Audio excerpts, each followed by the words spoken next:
Hai, selamat malam. Assalamualaikum semuanya. Apa kabar kalian? Aku harap kalian selalu baik-baik saja. Dan untuk tema kali ini, keresahan yang ia rasa terhadap dirimu.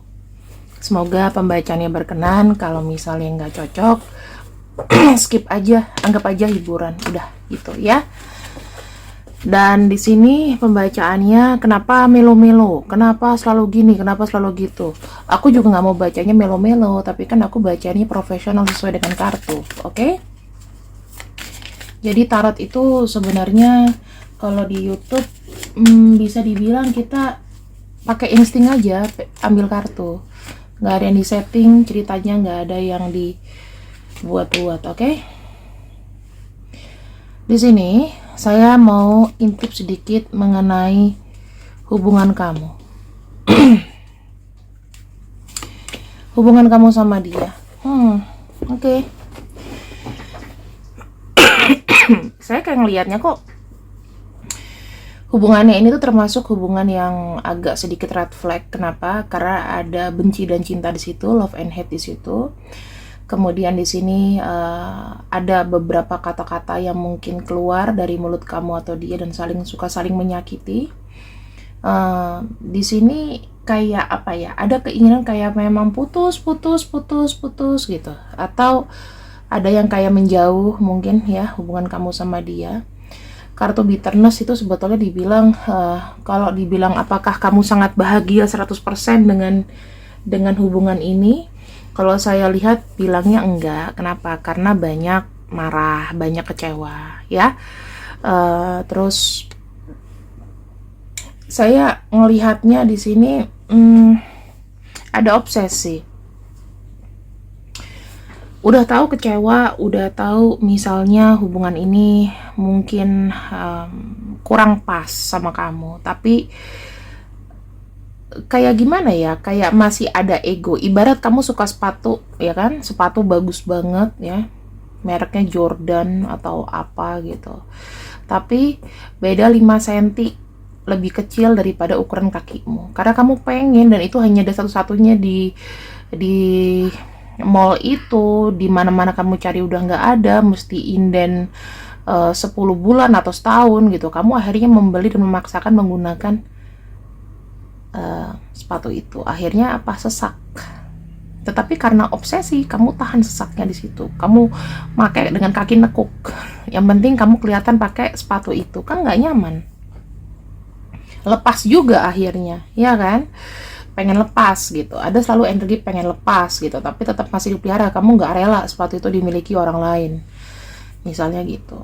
Nah, itu sama aja kayak obsesi. Kemudian di sini aku nggak bilang semua hubungan yang kalian jalani itu tidak ada pelajaran spiritualnya. Selalu ada pendewasaan. Cuman masalahnya menjalankan kedewasaan itu kapan? Nah, di sini masih ada sifat kekanak-kanakan. Kenapa? Karena masih kepo. Jadi kalau misalnya dia ngomong atau kamu yang ngomong, kamu sama dia tuh sama-sama mudah tidak percaya. Mudah nggak percayanya gimana sih? Ya masih kepo, masih ini bener nggak sih? Aku mau afirmasi, bener nggak sih? Terus bahkan ada yang kayak cari-cari cari-cari foto-foto dia yang dulu sama siapa aja. Kamu searching tuh namanya dia di Facebook apa di Google, ya kan? Kamu temukan foto-foto dulunya, kamu pelajari. Nanti at least nanti kamu tanyakan, mengorek. Aku sambil nyemil ya teman-teman, so aku sadar sakit mah. Mengorek atau menanyakan kepada dia, kamu dulu pernah sama ini ya? Kok kamu bisa kenal sama ini? Kamu kok nggak ngomong sama aku sih kalau kamu pernah dekat sama ini? Apalagi kalau kamu lihat ceweknya lebih cantik daripada kamu. Misal, ya walaupun dia melihat kamu lebih cantik, tapi kayak apa ya? Kayak merasa ada saingan gitu. Terus kamu buka deh sosial media dari mantannya itu, iya kan? Bukannya begitu ya biasanya orang ya. Kalau aku pribadi sih, aku jarang buka-buka gitu ya. Maksudnya mengkepo-kepokan urusan orang. Tapi lucunya, kadang-kadang orang yang buka Facebook aku tuh sampai bawah gitu. Oh ya, aku sekarang udah nggak tahu. Udah apa ya? Kalau di spying begitu, rasanya nggak nyaman banget kan. Kita ada beberapa orang dalam ingatan kita yang pengen kita buang gitu, tapi kayak diingetin terus. Sekarang kan kita tuh nggak ada perkembangan, nggak ada pertumbuhan ya. Jadi ketika kita mencari informasi, kita menemukan yang tidak sesuai dengan hati kita, itu udah kata kita merupakan pencapaian dan terus digaung-gaungkan. Itu adalah sifat yang kurang baik ya. Jadi kalau aku lihat di sini, ada menunjukkan banyak sekali energi negatif yang aku bisa lihat dan yang ia rasakan. Ada kartu Three of Swords di sini. Entah siapa yang kepo. Kalau kamu cewek, biasanya jarang kalau cowok itu kepo sampai sebegitunya, kecuali dia memang benar-benar obsesi banget sama kamu. Jadi kalau cowok itu biasanya melihat info itu, dia pasti akan cari tahu kesukaanmu apa, kamu dulu tuh gimana. Tapi bukan berarti ketika dia sudah merekam melihat kamu dengan mantan kamu, dia nanya ini tuh enggak. Biasanya dia tuh akan dikip, tapi dia lebih cari kepada apa kesukaan kamu, ini kamu gimana, ya kan? Tapi kalau seandainya cewek, biasanya detail tuh, sampai mantannya, sampai Facebook mantannya dibuka juga. Itu sebetulnya nggak bagus sih. Kita kurang-kurangin lah spying. Cobalah untuk percaya gitu, percaya dulu ya. Three of Swords. Three of Swords itu menyimpulkan bahwa salah satu sisi ada hubungan yang mengecewakan. Salah satu sisi ada hubungan yang nggak mau ribet di sini, pengen bahagia dan tidak mau merasakan sakit hati lagi. Itu sih yang dia pengen sampaikan kepada kamu, gitu ya. Nah terus aku akan buka lagi bagaimana keresahannya dia. Kita udah lihat kan kondisi hubungannya sekarang ini seperti ini. Keresahan dia adalah masih banyak nih perang dingin sama kamu. Itu PR-nya. Nah, yang dia lihat adalah keresahan dia adanya sisi kayak kamu hanya percaya, atau takutnya kamu sebetulnya nggak percaya dengan omongan dia gitu. Kamu nggak percaya dengan apa yang dia tuturkan, tapi kamu pura-pura percaya. Itu yang dia takut. Sehingga apa, kalau udah orang suka spying, orang suka kayak berasumsi dengan pikirannya sendiri, itu akan membuka peluang orang bersikap jadi aneh. Dan inilah yang diwanti-wanti sama dia. Yang diwanti-wanti adalah ketika kamu merasa pasangan kamu itu nggak percaya sama kamu dan kadang-kadang berbuat sesuatu yang bodoh, ya, itu akan membuat dia kayak starting dari awal lagi, berusaha kembali ya untuk mendapatkan yang terbaik. Itu yang dia takutin. Dan jujurnya penuh dengan kekecewaan. Yang dia rasakan adalah ketika kamu di sini berusaha untuk terlalu membandingkan kamu dengan mantannya, kayak membuka-buka masa lalunya, dia kayak merasa dia tuh penipu. Dia cuma takut apa? Kamu nganggep dia itu hanya seseorang yang memanfaatkan, atau dibilang energinya di sini the magician ya. The magician itu manipulatif. Itu yang dia takut. Sehingga apa? Keresahan dia adalah kamu berpikir bahwa dia nanti akan mencari kesempatan dan berusaha untuk mendapatkan yang lain. Which is sebetulnya kalau orang yang memang sudah merasa tidak nyaman pasti akan melakukan itu. Cuman di sini dalam pikirannya adalah kalau bisa jangan berasumsi dia tuh manipulasi sama kamu. Kecuali kalau udah jelas-jelasan ya gini, kamu tuh coba biasakan tidak ada warna abu-abu di depan matamu deh. Adanya cuman putih dan hitam. Jadi nggak ada abu-abu. Kamu asumsikan di depan kamu itu cuman ada putih dan putih dan hitam. Kalau misalnya pikiran orang normal adalah ketika kamu merasa dimanfaatkan dengan seseorang, maka kamu harus mencari orang lain. Kamu putusin hubungan dengan orang itu dan move on dengan orang lain. Gak melihat dia ganteng, gak melihat status, gak melihat aku gak punya pacar, nanti aku sama dia gimana, gak gitu. Tapi kalau misalnya orang abu-abu udah tahu toksik, diempanin, berusaha untuk membuat orang itu berubah gitu.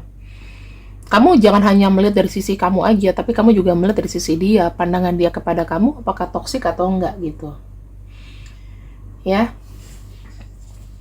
Jadi mungkin yang kalau misalnya kamu orang negatif thinking, dia pun juga seperti itu, cuman responnya biasanya kalau dia lawan jenis kamu, responnya pasti tidak akan terlalu superior daripada kamu gitu. Yang kedua nih, kerasahan dia ya. Kita bicara mengenai kestabilan deh, kestabilan finansial, kestabilan keuangan dan lain-lain ya. Jadi kalau yang aku bilang di sini, kerasahan dia kepada kamu adalah ibaratnya gini loh, kalian tuh saling tergantung satu sama lain, entah itu dari energi, dari finansial atau apapun. Itu yang sangat meresahkan sebetulnya, dan nggak tahu sampai berapa lama dia pun kayak juganya merasa nggak enak kalau misalnya energinya di sini kayak dia memang susah untuk mencari pekerjaan, susah perputaran finansialnya. Dia di sini ada rasa khawatir, apakah sebaiknya aku pergi aja, karena ada rasa kayak takut membebani kamu, kayak beratin kamu sepihak gitu. Itu yang dia pikirin. Yang keresahan lainnya adalah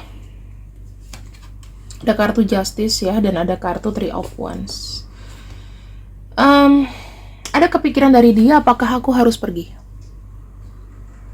Apakah aku harus agak jauh dulu demi kebaikan kamu, demi kebaikan kita?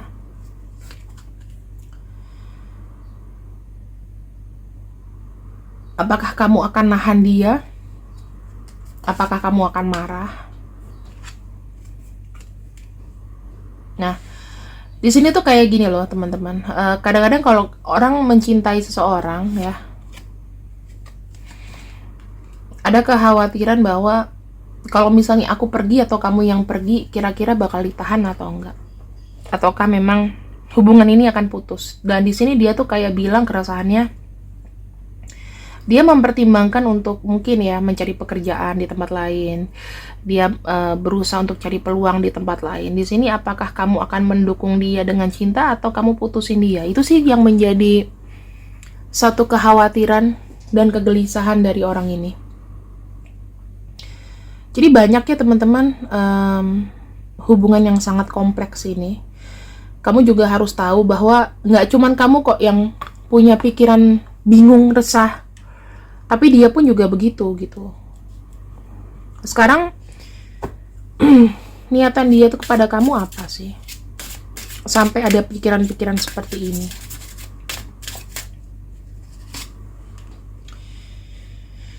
Grounding. Gini.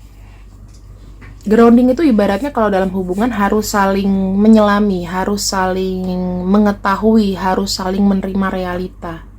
Ya, jadi niatan dia itu ketika bersama kamu adalah harus mengetahui realitanya bahwa saat ini dia tuh sedang dalam proses transformasi.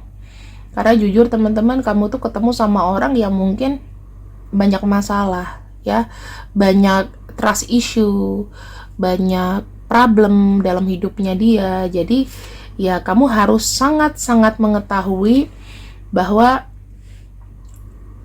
perasaan dia tuh penuh dengan kecewa dan rasanya tuh udah kayak ada yang mati rasa gitu loh, saking banyaknya masalah ya. Jadi dia berusaha untuk memberikan kebenaran sama kamu. Kalau misalnya dia bukan orang yang bisa kau andalkan, mungkin dia juga sudah pasrah sih sekarang untuk kamu putusin dia. ya. Yang menurut dia terbaik untuk hubungan ini tuh apa? Ya saling merawat satu sama lain. Dia sih maunya gitu, merawat satu sama lain, ya menjaga satu sama lain. Kalau misalnya membuat sebuah keputusan yang bijak, kemudian saling memperhatikan hal-hal kecil, membuat rencana ke depan, itu sih sebetulnya yang dia mau ya. Jadi gini teman-teman, kalau seandainya kamu di sini kayak merasa apa sih namanya, punya pacar, tapi pacarnya ini nggak maju-maju, terus kamu berpikir kayak hubungan ini rasanya kok nggak ada kemajuan, kok kayak aku yang terus mengemong orang ini. Itu sebetulnya keputusan dari kamu sih. Seperti yang aku bilang tadi, ada warna putih dan hitam. Putih dilanjutkan, hitam tidak dilanjutkan, nggak ada di tengah-tengah. Coba-coba dulu deh gitu. Tetapi harus terima resiko dan konsekuensi apabila begini, suatu saat orang ini nanti bakal sukses gitu. Ketika dia sudah sukses, dia punya pasangan yang lain, pasangan yang lebih dari kamu, yang menemani dia dari nol lagi misalnya, ya kamu jangan kepo-kepo lagi atau berusaha untuk menghubungi. Seperti itu kan, kita kadang-kadang nggak tahu loh teman-teman. Misalnya nih ya, kamu jalan sama seseorang yang misalnya loser gitu, nggak tahu apa-apa, tiba-tiba setelah putus sama kamu, dia lebih banyak action, dia lebih banyak menunjukkan bahwa oh aku ini orangnya mampu kok, kemarin aja aku malas, kemarin aja aku terlalu dimanjain, kayak gitu. Bisa aja kan.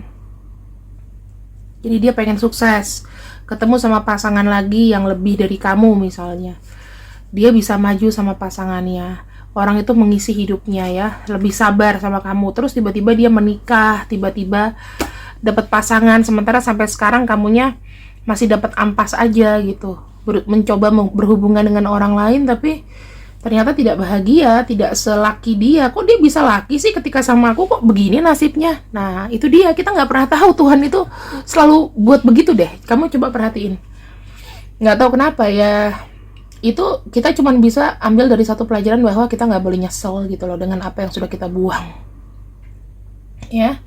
Nah ini ada 5 kartu teman-teman, ini mungkin bisa menjadi tips ya kalau kamu terjerat dalam hubungan yang seperti aku bacakan tadi. Sebenarnya begini, nggak perlu ada yang ditutup-tutupin. Karena kenapa? Kalau ada yang ditutup-tutupin, akhirnya itu kayak kesannya kamu menerima tapi ternyata kamu kecewa gitu. Jadi kamu harus jujur dari awal sama dia bahwa kita nggak bisa gini terus ya. Kamu bilang gitu. Kalau kamu misalnya lebih baik dengan orang lain ya silahkan, misalnya gitu. Kalau mungkin sama aku kamu nggak ada niatan untuk maju, nggak usah gitu. Yang kedua, pastikan komunikasi satu sama lain itu tidak terlalu menyinggung gitu loh. Walaupun kenyataannya memang sakit, tapi kan memang ada sesuatu yang dia harus mengerti. Jadi kamu harus pakai bahasa-bahasa yang dewasa gitu lah. Nggak boleh yang kayak nyalahin atau point finger ke seseorang itu. Yang ketiga di sini, kamu harus, setelah kamu lihat itu, kamu ngomong sama dia, kamu harus lihat apakah di sini ada pengulangan, apakah ada repetitifnya itu baik atau enggak. Kalau misalnya dia mengulangi sesuatu yang baik, ya kamu harus apresiasi. Tapi kalau misalnya memang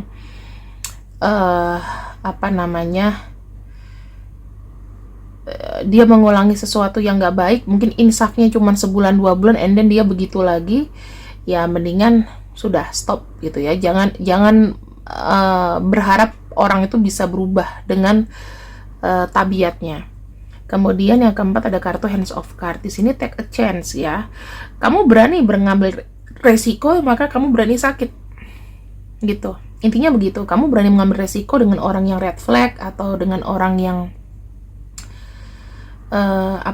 tidak membuat kamu nyaman, ya kamu juga harus terima resikonya. Dan terakhir, gini loh, semua orang hidup itu pasti ada ujungnya. Ya ujung-ujungnya ya kamu harus berpikir bahwa aku mau sehat ya, secara mental, secara hubungan, perasaan. Ya kamu harus timbang-timbang apakah dengan orang ini bisa membuat kamu much better atau much loser, lebih banyak kehilangan, lebih banyak ruginya.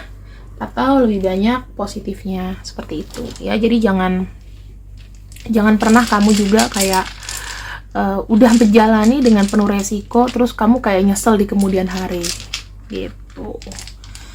Nah, ini aku akan bacakan kepada kamu untuk nama-namanya orang yang mungkin terkoneksi atau terkait dengan nama ini. Kalau namanya nggak ada dan kamu merasakan energinya, coba deh dipikir-pikir lagi ya. Dengan siapa kamu mau jalan, dengan siapa kamu mau berbagi hidup, oke? Terima kasih yang sudah ikut readinganku untuk hari ini. Aku harap kalian baik-baik saja dan harus selalu sehat selalu. See you next you. Assalamualaikum. Bye-bye.